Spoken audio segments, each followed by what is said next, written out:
When he cornered him, you can see a different look on Izzy's face. It's like you can almost feel that he knew the end was near. You can almost see it in his eyes. He steals a part of your soul when he touches you with that left hook. He did that to Strickland. He did that to Izzy. I mean, if he drops Izzy again for the third time, I don't know. I mean, Izzy's what, 33 years old now? Izzy was doing a lot of things. And though Pereira got caught, that's just the feeling I had. Adesanya had a lot of great moments in that fight, but I don't know, Pereira, it looked like Pereira knew something none of us else did. You know what I mean? Fascinating rematch. And, Izzy's just so intelligent and he's so clever. And that he's not taking this fight unless he thinks he can beat him again. He's going to try to figure out some way. I think Izzy kind of like a little bit more of a Volk approach. Just, all right, I'm going to be faster, let you open up first and then make you pay for it, whatever you do. I don't think he gets past Izzy this time. You know what I mean? I think Izzy wins this one. He was winning in pretty good fashion. Yeah. And he had him in bad trouble when he had his back and he was beating him up. And, that was unexpected. Interesting to see Izzy become a grappler, too. You know? He was winning and he had him hurt real bad at the end of that first round. Real bad. If you got 30 seconds more in that fight, he might not make it out of that first round. 10. Don't focus so much on the kicks. Just box his ass. Alex can't box. You knock him out easy. You think so? Yeah. The problem is Alex is kicking. He fucking really chops at it, really. He's got a very strange style, the stand-up style. It's very different. Like his hands, he stands like this. He's just freakishly long and big for that weight class, and his power is preposterous. Like when you look at certain skinny guys, he's lean and tall. Those guys are the guys I worry about because it's those guys that hit freakishly hard. The big muscle guys, you already know those guys gonna hit you hard, but it's these sneaky, tall, lean guys that can put extreme, surprising damage when you least expect it. So they fight again. And Alex, even if Alex loses, if he loses, maybe that's a good reason for him to go up to light heavyweight. But also, if it's a close fight, he's going to want a rubber match.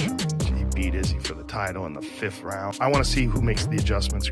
Well, the fact that Izzy has completely wiped out the entire weight class, now I think of it like that, it does make sense. It makes sense. Well, Robert Whittaker, Whittaker's very well-rounded. He's an interesting matchup for him. There's very good matchups in that 185-pound division, but in my opinion, what's interesting is he's a specialist. He's like a pure specialist. Yeah.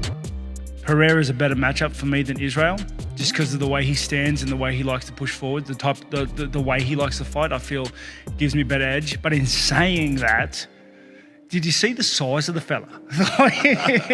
Like, why is nobody mentioning that? Dude's just giant. He's an absolute giant. Like, so I've been face to face with Israel, and it's surprising to see. You're like, Israel's pretty big. He looks tall and lanky, but he's actually a big dude.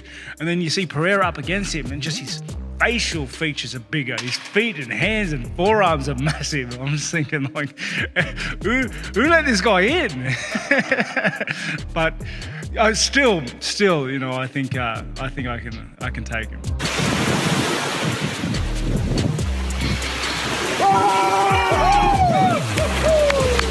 Robert Whittaker in that last fight with Izzy, that was very close. Very close. And that's a great example of a guy who got destroyed in the first fight and made all the adjustments. Made great adjustments. Beat Cannonier, who's fucking dangerous as shit. And then went on and gave Izzy a really fucking tough fight. That was a really tough fight. I liked that fight a lot. I think Whittaker is a dangerous fight for Pereira, too. I think he is, too. It's kind of working out perfectly for Alex, where you get another shot. Yeah. You get to go and face Israel again. Got a guy that is probably going to stand with you for as long as the fight lasts. Yeah. When he's really going to get challenged is when he has somebody that's going to say, I'm going to grapple your ass. I'm going to pressure you up against the fence. For guys like Vettori, it's got to be like, all right. They want him to stay the champ. Yeah. Because Izzy already had their number, and he's been there. But as long as Pereira's in there, another kickboxer, but with a different style, maybe not as much experience in the grappling department. I mean, he can grapple a little bit, but that's not what he wants to do. He wants to knock your fucking head into the bleachers. His fucking left hook is a thing of beauty, man. It really is. Scary dude. He's such a scary guy. And the high-level kickboxing experience that he has, like coming over from Glory. I'm very interested to see what Israel does different in the second fight, but I'm really interested in seeing him against someone who can wrestle. I think Whittaker is actually a more dangerous fight than Izzy is because Rob actually does box a little more, and two, the angles of the movement and the way he mixes in the grapple. He almost fights like a karate style, and he blitzes you. He blitzes you off at an angle. It's a great build for fighting. You look at some of the great fighters of our time, like the long, lean guys. It's the best build, in my opinion. Because you have the reach advantage. The reach, jiu-jitsu, you can wrap everybody up. That long, lean muscle for MMA is the way to be. Izzy may look skinny, but in person, Izzy's a pretty big dude. I thought it was interesting when he fought Jan Blachowicz, he decided to not even gain any weight. Blachowicz blew Dominic Reyes out in 2 rounds, beat the fuck out of him. I mean, beat the fuck out of him. He had a footprint on his rib cage, like this huge red mark on his rib cage from Blachowicz, kicking him in the body, and then KOs him. And it was like Blachowicz was never in danger of winning that fight. But you see the size difference with Pereira too. He's quite a bit bigger. I mean, I think Pereira, when he actually weighed into the fight, was above 220. Yeah. When he was inside the octagon for the fight, was above 220. Whereas you got to remember when Izzy fought Jan Blachowicz for the light heavyweight title, he was only 194. Yeah. And Izzy's one of those guys that he's not cutting that much weight. He's not cutting any weight. And even when he wanted to go up to light heavyweight, he's like, I'm not cutting any weight. I'm gonna fight as I fight. 25 minutes of avoiding that left hook. Scary proposition. It's everything, man. Everything he hits you with is hard. And that's what I'm talking about. Those lean guys like that. You know those shins hurt. Yeah. And you know it going in. You know that's what he wants to do to you. He just tries. I mean, Izzy was winning that fight and he still got him out of there. Yep. I couldn't believe it. I remember even saying to the people when we were watching it up in the ESPN desk, we're like, man, could you imagine if he pulls it off here in the end? And he fucking did it. I think he had probably 2 or 3 rounds. Izzy almost had him out in the first round, man. If he could avoid getting that leg compromised like he did in the first round, all he had to do was move around. Yep. All he had to do was not move get around. Caught. Not get caught, and he wins that fight. Eu nunca tive o plano B. Eu trabalhava numa borracharia. Eu comecei com 12 anos de idade. Na época eu ganhava tipo, R$5 por dia. Entendeu? Na época, né? Que pô, pra mim já era dinheiro pra caramba. Onde eu sempre me fortaleci é de não querer voltar. Eu não tinha.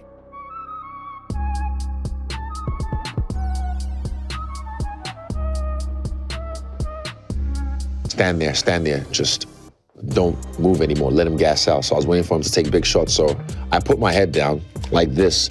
I can see his arms and I can see his legs. That's all I need to look at. I know where his head is.